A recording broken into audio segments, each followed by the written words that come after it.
କଳିଯୁଗରେ ଜଗନ୍ନାଥ ଦାସଙ୍କ ଭବିଷ୍ୟତବାଣୀ।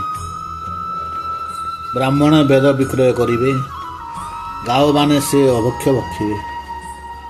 ଗୋରୁ ମନୁଷ୍ୟର ହୋଇବ ପ୍ରୀତି, ପୋଇଲି ମାନେ କୁଳବଧୂ ସ୍ଥିତି। ଇଚ୍ଛା ସୁଖେ କନ୍ୟା ବର କରିବ, ତାହାରି ଇଚ୍ଛାରେ ବିବାହ ହୋଇବ। ଗାରିଡ଼ି କୁଯନ୍ତ୍ର ବାଦ ବିଦ୍ୟାରେ, ବରଙ୍କୁ ହିଂସିବେ ପ୍ରାଣୀ ସଂସାରେ।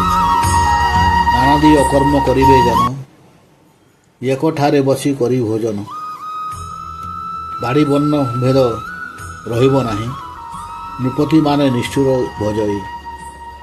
ପ୍ରଜାଙ୍କୁ ଅତ୍ୟନ୍ତ କଷଣ ଦେବେ, ପର ପାପ ପିଢ଼ାରେ ଦିନ ନେଉଥିବେ। ଶୂନ୍ୟରେ ମେଘ ଆଚ୍ଛାଦନ କରି, ବାୟୁ ବର୍ଜନ ବିଜୁଳି ସଞ୍ଚରି।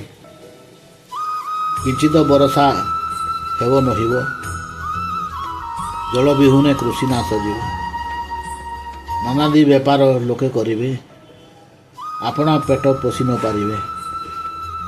ଭାଇ ଭଉଣୀରେ ପ୍ରୀତି ହୋଇବ, ମାତା ପିତାଙ୍କୁ ପୁତ୍ର ମାରୁଥିବ।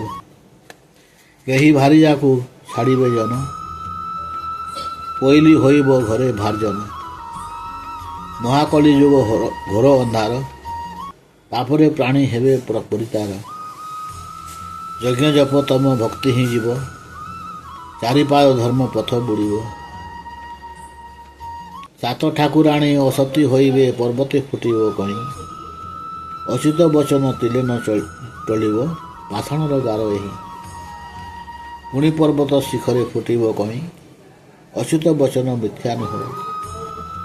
ପୂର୍ବାଭାନୁ ଅବା ପଶ୍ଚିମେ ଯିବ, ଅଚ୍ୟୁତ ବଚନ ଆନନ୍ଦ।